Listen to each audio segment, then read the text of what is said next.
Plenty of blame to go around after a gut-punching loss. Mike Petraglia inside Paycor Stadium.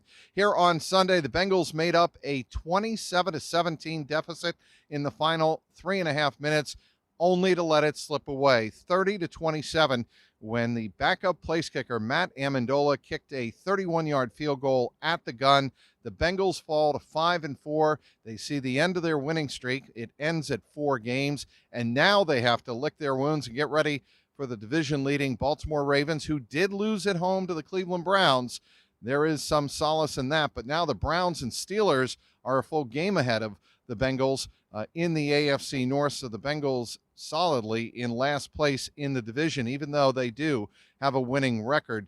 But certainly it's going to be a rough week, but a short week as the Bengals get ready to go on the road for what's going to be a critical game going forward, not only in the AFC North, but for the Bengals' playoff hopes in the AFC. But here on Sunday, the Bengals fell asleep at the switch in the secondary. They allowed big play after big play, no fewer than 4 explosive plays of 25 yards or more.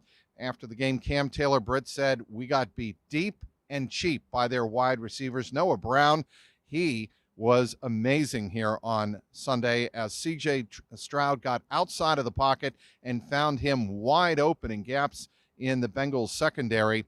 Noah Brown finishing with 6 catches on the day for 172 yards. Really a remarkable day for the Texans wide receiver. Devin Singletary, he had a great game, 30 carries, 130 yards on the day, including a touchdown run. Bengals really couldn't stop the Texans when they absolutely needed to, and that was at the end of the game. The Bengals had erased that 10-point deficit. They got a 1-yard touchdown run from Joe Mixon, and then it was Joe Burrow over the middle to Tyler Boyd for 64 yards down to the Houston 6-yard line. Then Joe Burrow got sacked. The offense went nowhere, as they did for much of the day, and they had to settle for a 34-yard Evan McPherson field goal that tied the game with just over a minute remaining, but that was too much time for C.J. Stroud on this day. Bengals allowed 2 more explosive plays on the ensuing drive, and that led to the field goal. But on that drive, that last Bengals offensive drive, it appeared that the Bengals were going to take the lead and get a 4-point margin. 31-27 would have been the score, but Tyler Boyd dropped the pass over the middle in the end zone. It would have given the Bengals a 4-point lead, but instead the Bengals had to settle for the tie at that point, 27-27. After the game, Tyler Boyd declined to speak a couple of times in the locker room. That's sort of understandable given the emotion of this loss, but his teammates were sticking up for him. Joe Burrow, after the game, said, "We are not even in that position to get a game-tying score or a possible go-ahead score without Boyd's 64-yard reception over the middle." Tyler Boyd also had a drop earlier in the game. It was an uncharacteristic game for Tyler Boyd, but he did have 117 yards receiving on the day. What about Jamar Chase? He had a spectacular day in terms of the statistics, including a 64-yard touchdown on a scramble play, a broken down play where Joe Burrow got out of the pocket, went to his left, and threw the ball down the field across his body. An amazing play.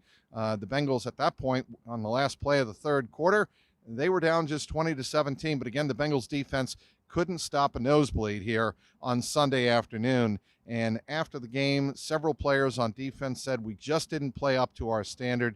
Mike Hilton said there were wide receivers running free all afternoon long. Part of that was because of the athleticism of C.J. Stroud, who really essentially messaged the Bengals by the way he was playing, saying, "I'm not going to run the ball. I'm going to constantly keep my eyes down the field and throw the ball." And that's what he kept doing with a great deal of success.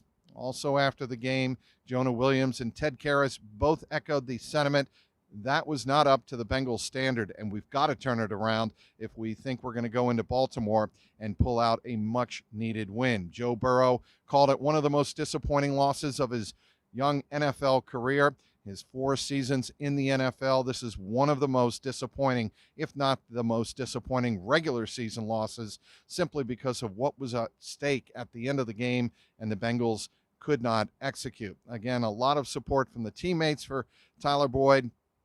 He was given handshake of, support and not necessarily congratulations, but a handshake of support and a hug from Joe Burrow in the locker room afterward. Boyd and Burrow for several minutes just sat at their locker and stared straight ahead, trying to figure out what just happened.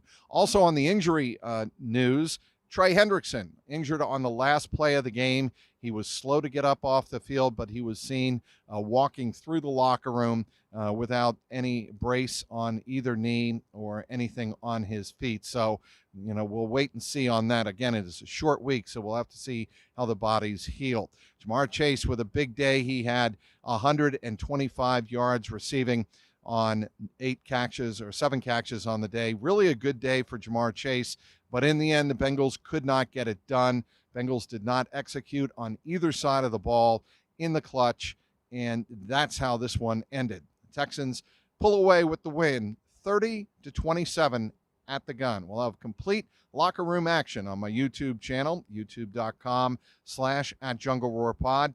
As always, follow me online at CLNSCincy.com, that is. And, of course, as always, on Twitter, @Trags, TRAGS. Inside Paycor Stadium, Mike Petraglia, CLNS Media.